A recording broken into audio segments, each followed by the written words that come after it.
My boyfriend has do horrible things when he was a teenager, so I broke up. I, 26 female at the time, had just started dating Thomas, 28 male, and things seemed promising. Very sweet man, educated and quite smart, good looks. After 7 weeks of dating, he invited me and 2 of his childhood friends, let's call them Alex and Bart, for a long 29th birthday celebration weekend at his father's country house in a small French town. His father was going to be around as well and I was very excited to meet everyone. Day 1, Friday, is fun. I'm happy to get along well with my boyfriend's father, a smart and caring man. Day 2, Saturday, after a very nice day, we enjoy a party in the garden with the neighbors, including some friends of Thomas.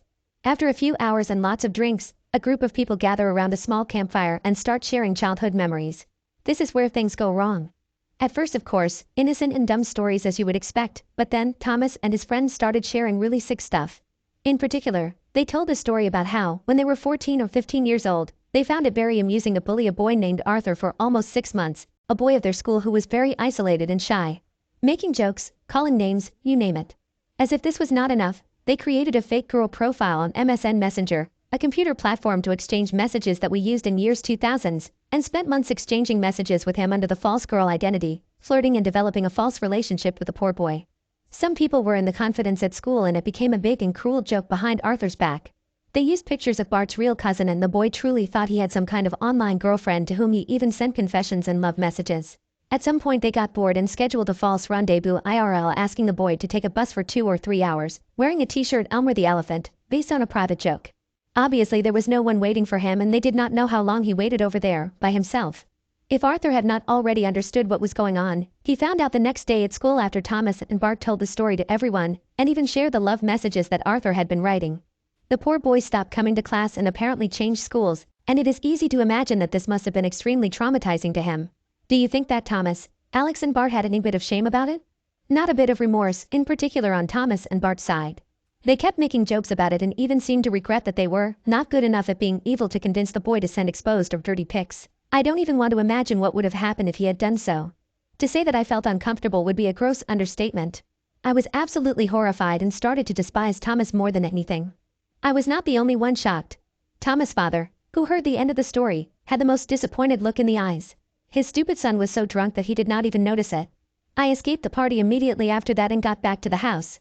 I could not sleep at all this night and I kept thinking about the evening and how Thomas was still finding this funny. I heard him coming to bed around 4 in the morning but I pretended I was asleep. Day 3, Sunday, was the actual birthday and the initial plan was that I would take Thomas on a one-on-one fancy surprise date for lunch nearby and then we would meet the group for a late afternoon party. But instead, I woke up very early on Sunday morning, took all my stuff in silence, and went alone to the train station where I took a direct train heading back to Paris.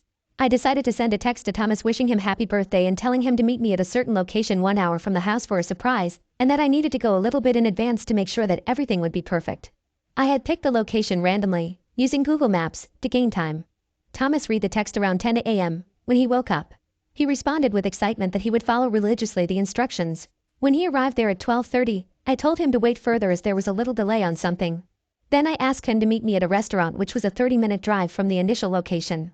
When he arrived at 1:15, I texted him that I was on my way, would arrive in 20 minutes, and that he will understand when he sees me why I made him wait. I also asked him to order some food and the most expensive bottle on the menu.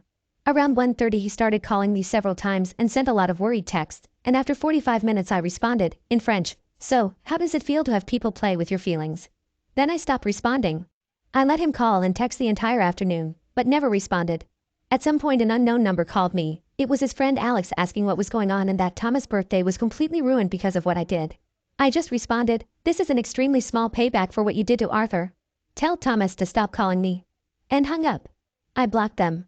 I still felt bad the entire evening as I had started to grow attached to Thomas back then. The following days, a common friend called me to say that my reaction was completely absurd and unfair, that it was not my role to punish someone for actions they did as a teenager, that there were adult ways of saying things and that I had been completely crazy. Only a few people supported what I did, everyone else seemed to think that I was a jerk. Thomas tried to fix things and win me back for a few months afterwards. I never responded to any of his messages. I don't regret it. I simply hope that Arthur, who should be 35 or 36 years old now, is well.